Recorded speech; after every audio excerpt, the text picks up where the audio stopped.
अंधी भिखारिन की कर्म। भिखारिन अंधी प्रतिदिन मंदिर के दरवाजे पर जाकर खड़ी होती। दर्शन करने वाले बाहर निकलते तो वह अपना हाथ फैला देती और नम्रता से कहती, बाबूजी, अंधी पर दया हो जाए। वह जानती थी कि मंदिर में आने वाले सहृदय और श्रद्धालु होते हैं। उसका यह अनुमान सही था। आने जाने वाले दो चार पैसे उसके हाथ पर रख ही देते थे। अंधी उन्हें दुआएं देती और उनके सदस्यता की सराहना करती। स्त्रियां भी उनके पल्ले में थोड़ा बहुत डाल देती। सुबह से शाम तक वह इसी प्रकार हाथ फैलाकर खड़ी रहती, फिर मन ही मन भगवान को प्रणाम करती और अपनी लाठी के सहारे झोपड़ी की ओर चल देती। उसकी झोपड़ी नगर से बाहर थी। रास्ते में ही याचना करती जाती, किंतु राहगीरों में अधिकतर क्रैत बसधारी होते तो पैसे देने की बजाय उससे धुतकार देते। फिर भी अंधी निराश नहीं होती और उसकी याचना बार जारी रहती। झोपड़ी तक पहुंचते पहुंचते उसे दो चार पैसे और मिल जाते। झोपड़ी के समीप पहुंचते ही एक 10 वर्षीय लड़का उछलता कूदता आता और उससे चिपट जाता। अंधी उसे टटोल कर उसके मस्तक को चूमती, लेकिन बच्चे का नाम और परिचय किसी को नहीं पता था। 5 वर्ष पहले पास आस पड़ोस वालों ने उसे अकेला देखा था। उन्हीं दिनों पर दिन संध्या समय लोगों ने उसकी गोद में एक बच्चा देखा। वह रो रहा था और अंधी उसका मुख चूमकर उसे चुप कराने का प्रयास कर रही थी। यह कोई असाधारण घटना नहीं थी। किसी ने भी नहीं पूछा कि बच्चा किसका है। उस दिन से यह बच्चा अंधी के पास था और पसंद था। अंधी उसे अपने से अच्छा खिलाती और पहनाती। अंधी ने अपनी झोपड़ी में एक हांडी गाड़ रखी थी। संध्या समय जो कुछ भी मांग कर लाती उसमें डाल देती और उसे किसी पुस्तक से ढक देती ताकि दूसरे व्यक्ति की दृष्टि ना पड़े। खाने के लिए अन्न काफी मिल जाता था, जिससे उसका काम चल जाता था। पहले बच्चे को पेट भर खिलाती, फिर स्वयं खाती। रात को बच्चे को अपने वृक्ष में से लगाकर वहीं पड़ी रहती। प्रातःकाल होते ही उसे खिला पिलाकर फिर मंदिर के द्वार पर जा खड़ी हो जाती। काशी में एक सेठ बनारसी दास बहुत प्रसिद्ध व्यक्ति है। बच्चा बच्चा उनकी कोठी से परिचित है। वे बड़े देशभक्त और धर्मात्मा है। धर्म में उनकी बड़ी रुचि है। दिन के 12 बजे तक सेठ स्नान ध्यान कर लेते हैं। कोठी पर इस समय भीड़ लगी रहती है। कर्ज के इच्छुक तो आते ही है, परंतु ऐसे व्यक्तियों का भी तांता बंधा रहता है जो अपनी पूंजी सेठ जी के पास धरोहर रूप में रखने आते हैं। सैकड़ों भिखारी अपनी जमा पूंजी उन्हीं सेठ जी के पास जमा कर जाते हैं।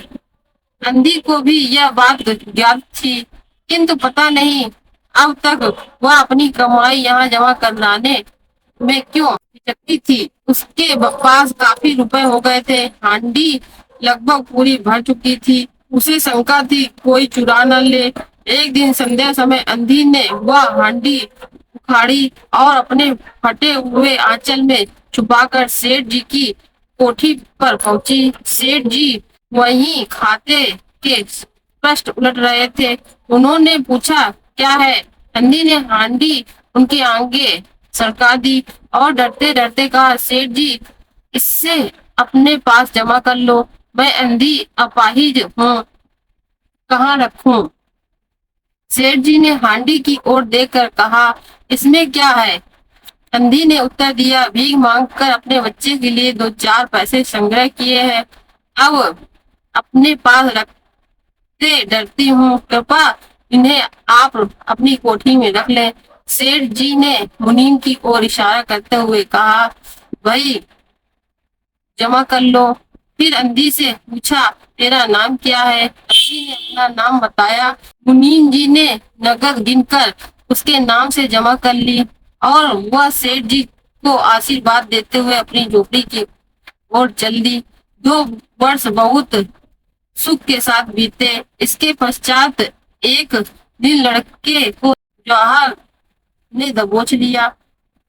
अंधी ने दवा दारू झाड़ फूक टोटके की परीक्षा की, लेकिन संपूर्ण यत्न व्यर्थ सिद्ध हुए। लड़के की दशा दिन पर दिन बुरी होती जा रही थी। अंधी का हृदय टूट गया। साहस ने जवाब दे दिया। निराश हो गई, परंतु फिर ध्यान आया कि संभवतः डॉक्टर के इलाज से फायदा हो जाए। इस विचार के आते ही वह गिरती पड़ती सेठ जी की कोठी पर पहुंची। सेठ जी उपस्थित थे। अंधी ने कहा, सेठ जी, मेरी जमा पूंजी में से 5 रुपए मुझे मिल जाएंगे तो बड़ी कृपा होगी। मेरा बच्चा मर रहा है, डॉक्टर को दिखाऊंगी। सेठ जी ने कठोर स्वर में कहा, कैसी जमा पूंजी, कैसे रुपए? मेरे पास किसी के रुपए जमा नहीं है। अंधी ने रोते रोते हुए उत्तर दिया, 2 वर्ष हुए मैंने आपके पास धरोहर रख दी कि दे दीजिए, बड़ी दया होगी। सेठ जी ने मुनीम की ओर इशारा करते हुए कहा, मुनीम जी जरा देखना तो इसके नाम से कोई पूंजी जमा है क्या? अंधी ने अपने नाम बता दिया। उलट उलट कर देखो। फिर कहा, नहीं, इस नाम का कोई पैसा नहीं जमा है। अंधी वहीं जमी खड़ी रही। उसने रो रो कर कहा, सेठ जी, परमात्मा के नाम पर, धर्म के नाम पर कुछ दे दीजिए, मेरा बच्चा जी जाएगा। मैं जीवन भर आपके गुण गाऊंगी। सेठ जी ने कहा, या तो नौकर को बुलाऊं? अंधी लाठी टेक कर खड़ी हो गई और सेठ जी की ओर मुंह करके बोली, अच्छा भगवान तुम्हें बहुत दे। फिर अपनी झोपड़ी की ओर चल दी। यह आशीर्वाद नहीं था, बल्कि एक दुखी का श्राप था। बच्चे की दशा बिगड़ती हुई। दवा दारू का कोई लाभ नहीं हुआ। एक दिन उसकी अवस्था चिंताजनक हो गई। प्राणों के लाले पड़ गए और अंधी भी निराश हो गई। सेठ जी पर रह रहकर क्रोध आता था। इतना धनी व्यक्ति है, 2-4 रुपए दे देता तो क्या चला जाता। और फिर मैं उससे कुछ दान नहीं मांग रही थी, अपने ही रुपए मांग रही थी। सेठ जी से घृणा हो गई। बैठे बैठे उसे ध्यान आया। उसने बच्चे को अपनी गोद में उठाया और ठोकरें खाती गिरती पड़ती सेठ जी के पास पहुंची और उनके द्वार पर धरना देकर बैठ गई। बच्चे का शरीर बुखार से तप रहा था और अंधी का कलेजा भी जल रहा था।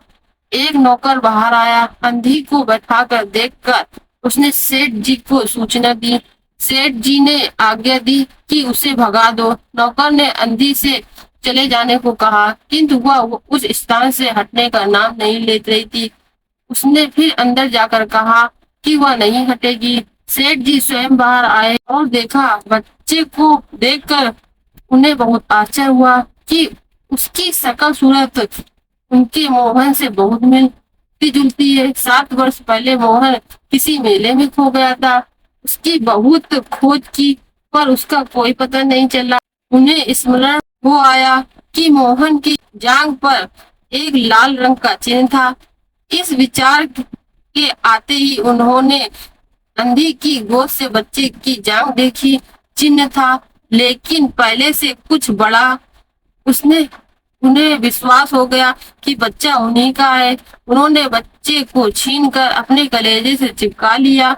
शरीर जौहर से तप रहा था। नौकर को डॉक्टर लाने के लिए भेजा और स्वयं मकान के अंदर चल दिए। अंधी खड़ी हो गई और चिल्लाने लगी, मेरे बच्चे को कौन ले जा रहा है? मेरे रुपए तो हजम कर गए, अब मेरा बच्चा भी मुझसे छीन लोगे। सेठ जी बहुत चिंतित हुए और कहा, बच्चा मेरा है, यही एक बच्चा है। 7 वर्ष पूर्व कहीं खो गया था, अब मिला है तो इसे कहीं नहीं जाने दूंगा। लाख यत्न करके भी इसके प्राण बचाऊंगा। अंधी ने एक जोर का ठहाका लगाया और कहा, तुम्हारा बच्चा है, इसलिए लाख यत्न करके भी उसे बचाओगे? मेरा बच्चा होता तो उसे मर जाने देते।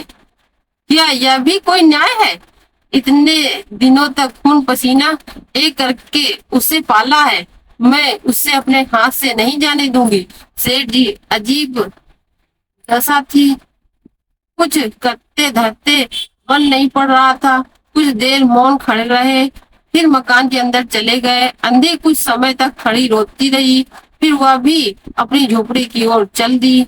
दूसरे दिन प्रातः काल प्रभु की कृपा हुई, यह दवा ने जादू सा प्रभाव दिखाया। मोहन का बुखार उतर गया। होश आने पर उसने आंख खोली और पहले शब्द उसकी जुबान में निकला, माँ।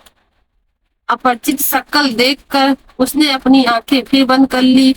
उस समय से उसका जहर और अधिक बढ़ गया। माँ माँ की रट लगी हुई थी। डॉक्टरों ने जवाब दे दिया।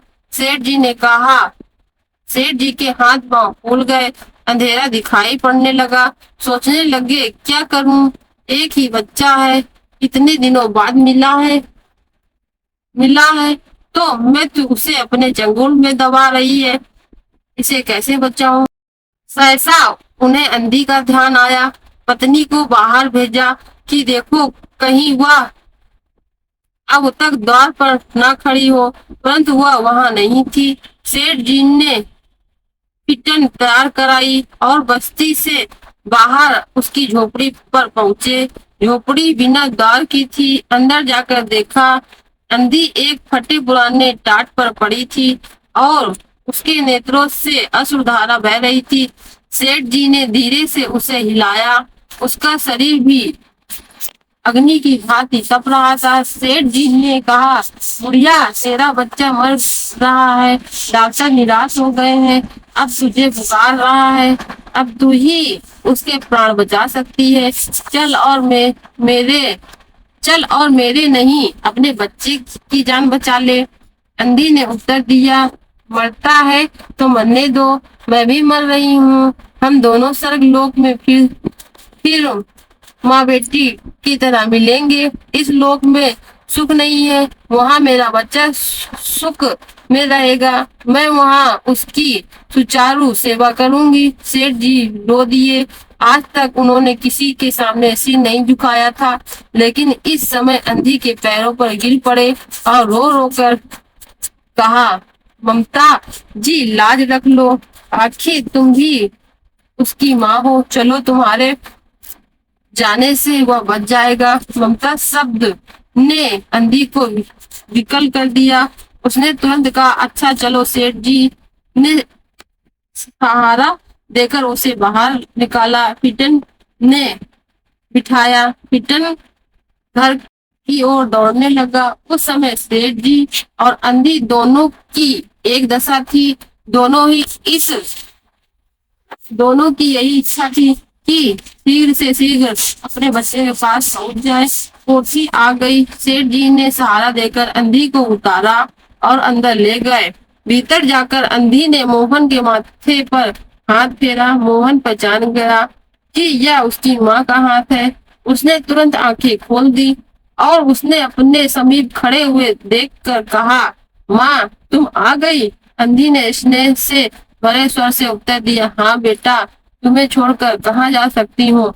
अंधी मोहन के सिरहाने बैठ गई और उसने मोहन का सिर अपनी गोद में रख लिया। मोहन को बहुत सुख अनुभव हुआ और वह उसकी गोद में तुरंत सो गया।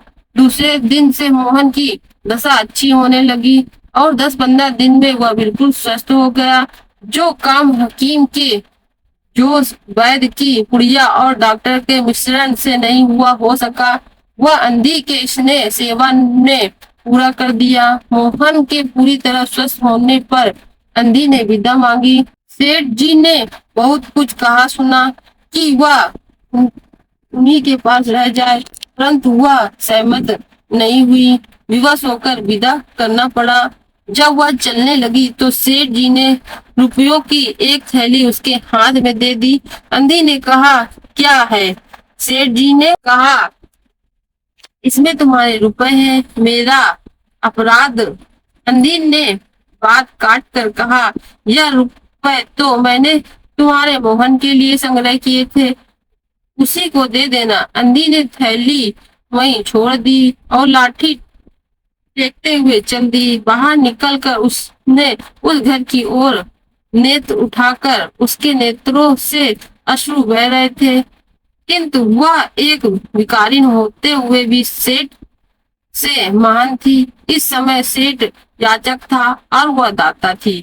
दोस्तों, आशा करती हूँ आपको हमारा वीडियो पसंद आया होगा। अगर वीडियो पसंद आया हो तो वीडियो को लाइक करें और चैनल को सब्सक्राइब करें और कमेंट में श्री शिवाय नमस्तुभ्यम हर हर महादेव अवश्य लिखें।